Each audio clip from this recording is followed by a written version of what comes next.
So at this time, I would love to turn the floor over to Dawn Hogue, who's different than Dawn Saunders. Dawn is the chair of our committee called the National Teacher Curriculum Development Committee. 1,000 points for me. And Dawn, I want you to feel like you can take as much time as you need to. I feel like our questions and answers time will be available at the end, and I just so appreciate your time today and your expertise and the work of the committee. Welcome. Well, thank you so much, Pete, and good afternoon, everyone. Let me just join my colleagues in thanking you all so much for being with us this afternoon. Just to reintroduce myself, my name is Dawn Hogue, and I am the chair of the National Teacher Training Curriculum Development Committee. I guess we all get 1,000 points, right? It is my pleasure to give you an update on our committee activities, and I'm also very happy to have some additional time to share with you an overview of the greater project of which our committee work is a part, and that is the Teacher Education Standards Project. Within the overall mission of the Alliance, one of the main goals, as Pete stated earlier, is to strengthen and improve the quality of massage education, hence the creation of the Teacher Education Standards Project. In December of 2010, the Alliance published a paper outlining the reasoning and the scope of the Teacher Education Standards Project, and also at that time outlining that this would indeed be a long-term project, spanning anywhere between 5 to 10 years. I think it's important to note that this really is a legacy project, not just in terms of the years not just in terms of the years that are dedicated to the creation of this project, but also for the lasting positive impact that it will no doubt leave on our profession for decades to come. So as we go to the next slide, you'll see, again, this long-term project is seen to be evolving over these 5 phases. And naturally, there is some fluidity between and among the phases. The first phase was the publication of the core competencies for massage therapy teachers. This phase is complete, and the document was published in January of 2013. It is available on the Alliance website. And our committee work right now, we are in the midst of stages 2 and 3. We are creating that model teacher training curriculum, and we, as a part of that process, are identifying and developing resources for teachers and teacher training. So once those first 3 phases are complete, we will have this package, if you will, the competencies, the curriculum, assessments, and resources, and we'll be able to then establish a voluntary certification program in phase number 4.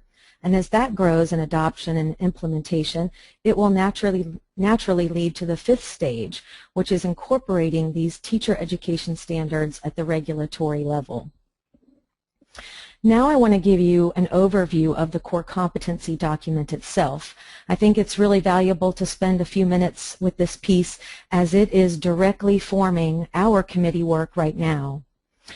I also want to say, and it's been mentioned earlier in the presentation today, that we recognize there are some wonderful, outstanding teacher training programs currently in existence. There are continuing education providers, professional organizations and associations, and even school owners, directors of education who you are right now out there providing nurturing and development for your instructors. Having said that, though, this core competency document really is the first of its kind, not only in that it's a really incredibly comprehensive model, but also in the fact that it is a collection of consistent standards to be applied more universally than what now exists as more of a piecemeal individual opportunity sort of patchwork of trainings. Also, because of its content and structure, it is designed to be taken into that direction of certification and regulation. So it's really also innovative in that way as well. The overall intention of the core competency document, as well as the Teacher Education Standards Project, is to create a culture of teaching excellence. Teaching excellence. And that will then naturally lead to an increase in the quality of services that we deliver to the public. And our public, we really consider to be teachers, educators, students, clients of massage therapy. So we're really considering all of these consumer customer levels that we serve as we continue in creating this package, if you will. The next couple of slides, I want to look at the structure of the document. And I think it's important to see that there are 4 general categories with 10 standards within the core competency document. These categories that you see on the slide in front of you, I think, reflect the who, the what, the when, where, and how, and the why of this competency-based model. And the next slide, you'll see that the competencies themselves are also organized into these components of knowledge, skill, and attitude. And then this other level of recognizing that there are different levels of experience of instructors.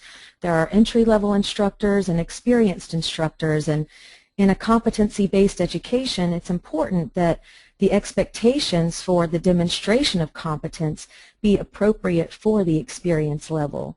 So I really appreciate that this core competency document is outlined in a way that sets standards that's relative to this natural range from entry level to experience. Now I want to take a look at each category specifically, but I do want to just say that this is a very high-level review. And if you are interested in more specific details of the competencies of this document, then I invite you to visit the afmte.org website to see it in its complete package. So category 1 is the learner and learning, and to me this really represents the who part of this model.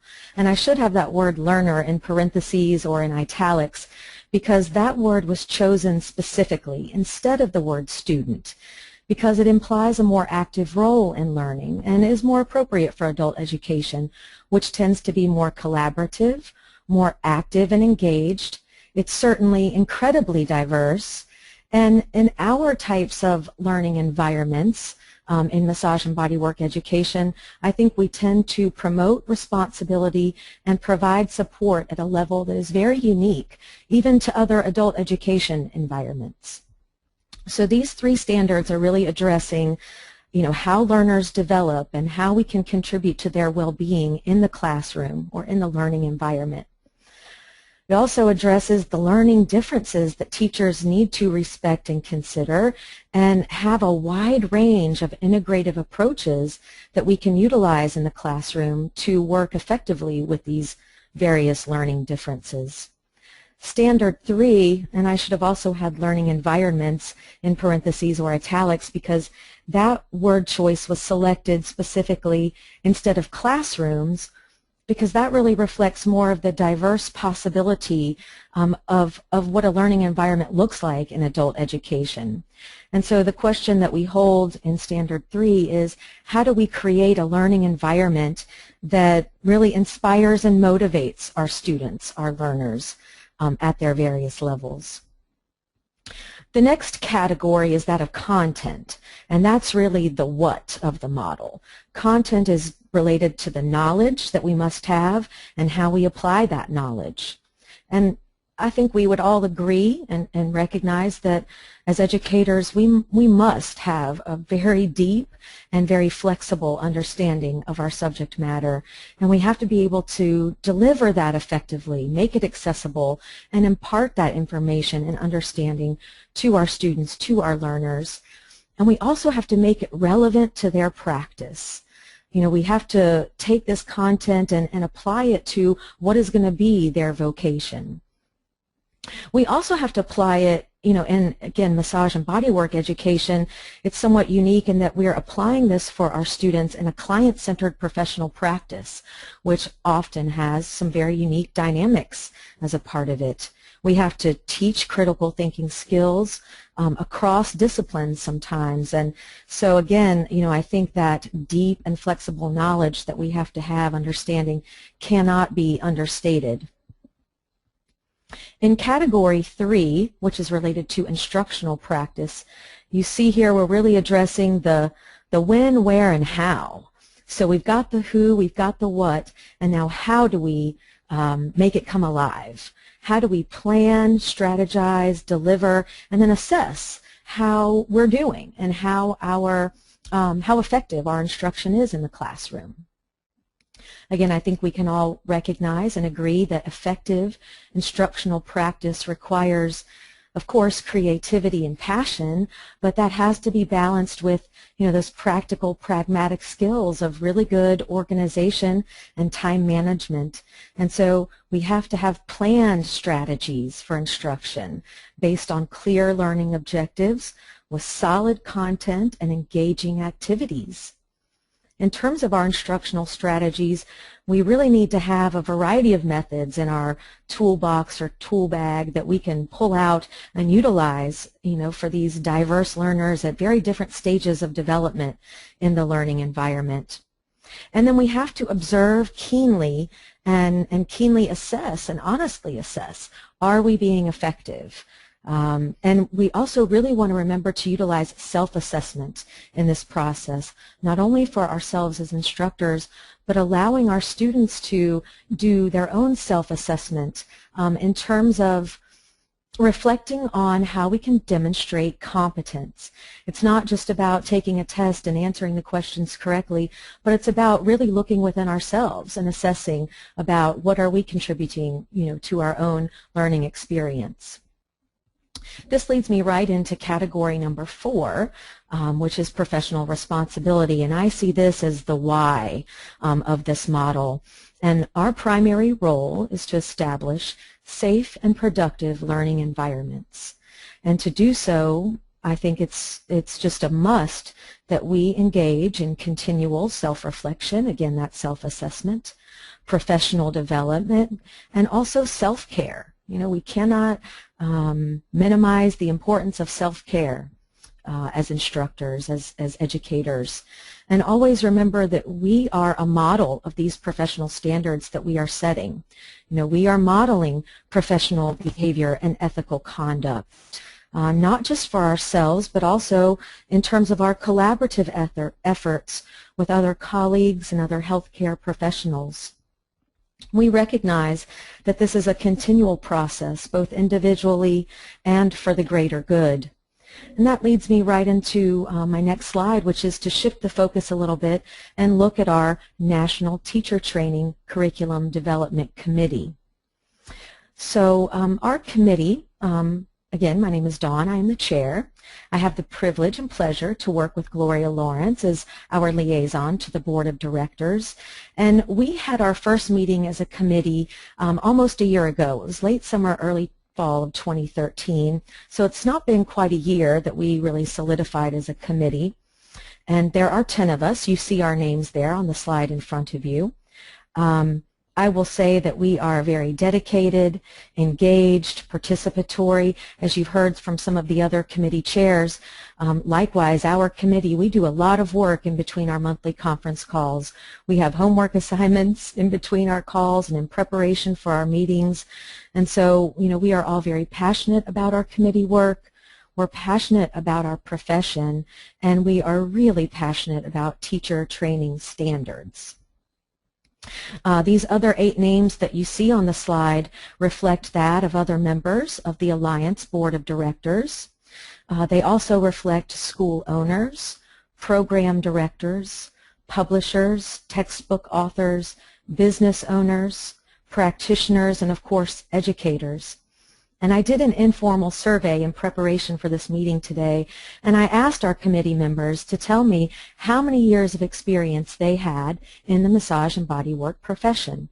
And I'm really astounded to report that of the 10 of us, between all 10 of us collectively, we have over 220 years of experience in the field of massage and bodywork.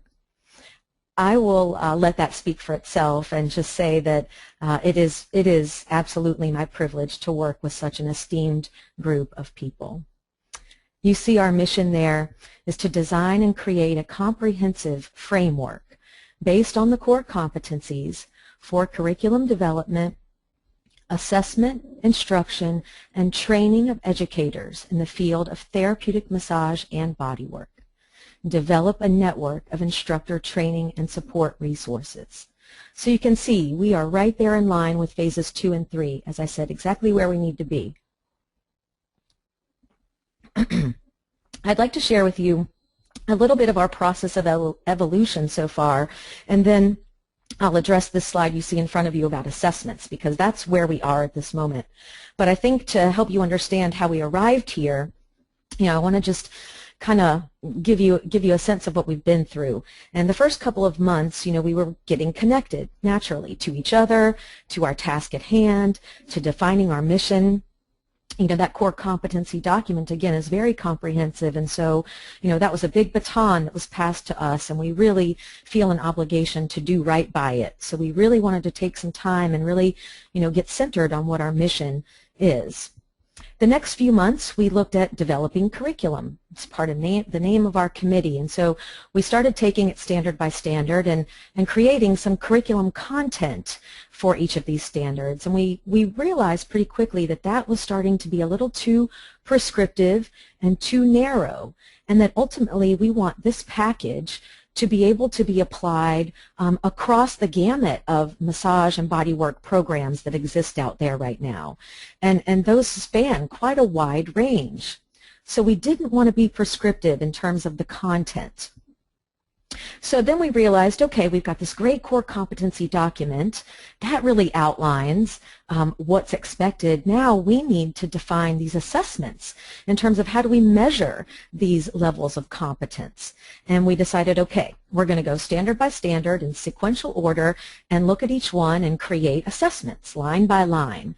And the question was asked as we got into that, is this really, the best use of our expertise and the time in which we want to complete this project? And so within the last couple of months, we decided, what, we're gonna kind of shift our direction just a tad and really focus on these assessments, but kind of from a different direction. And so what we are doing now is we are creating a collection of assessments that can be applied to any of those 10 standards. Of course, we will provide some mapping and some guidelines, but again, we want to allow for a wide range of choice and option. It's a framework. And two of the guiding themes as we create our structure for this part 2 of the package, if you will, is the first one is that with our framework, we want that to be supportive and with enough structure, but also allowing, again, that range for choice and option. So that's theme number 1 guiding us. Theme number 2 is maintaining a high level of academic integrity with our final product. Again, we really want to do right by that core competency document and, again, our ultimate product to the public. And as a part of that, we know that we must be able to stand up to scrutiny of accrediting agencies and regulatory agencies. And so we really have to be mindful and attentive to maintaining a high level of academic integrity with our final product. So what you see on this slide in front of you are some examples of different assessment methods that really kind of fit nicely with those components of the competencies. So knowledge, skill, and attitude, the KSAs. Knowledge can easily be assessed with a test. Very straightforward, direct, objective. Skill can be assessed through the demonstration of a task or a performance, and might include some objective and subjective components. Attitude, which also would include some subjective and objective components, but that can be assessed through a questionnaire, a scale, a case study. We recognize that that some of these assessment options fit appropriately with certain components of these competencies. But we're also looking at direct and indirect methods of assessment, and we're really looking at the use of technology and all of the resources that are available, with these innovative technology resources available for both assessing competency as well as demonstrating competency. And so we feel like when we have this package of competencies, assessments, and resources, not only will that be able to be applied to the wide range of massage and bodywork programs, but we also want this to be applied or be able to be applied to other programs and health science disciplines as well. So the next steps, both short-term and long-term, for our committee, of course, is to continue working. We've got our assignment here, looking at these assessments and creating our collection, creating our resources. I realize that my review today was more descriptive and narrative, but next year at the Educational Congress in 2015, we will be doing another presentation on our committee work with much more detail in terms of the content of our package. Of course, then we want to be able to gather public comment and feedback and take that to do a revision, make any revisions that we need to before we have the final publication of our second part of this overall package. Then it'll be ready to move into phase 4 and take this package again to a voluntary certification level and then into phase 5, adopting it at the regulatory level. So in my opinion, whether we're looking at the short-term or the long-term steps, the journey is indeed an exciting one. And I want to thank you all very much for your membership support and for your time and attention today. And either I'll take questions now, or if for the sake of time and organization, I'll be happy to take some questions when we come back to them at the end. So again, thank you all so much, and I'll turn the floor back over to Pete and Stephanie.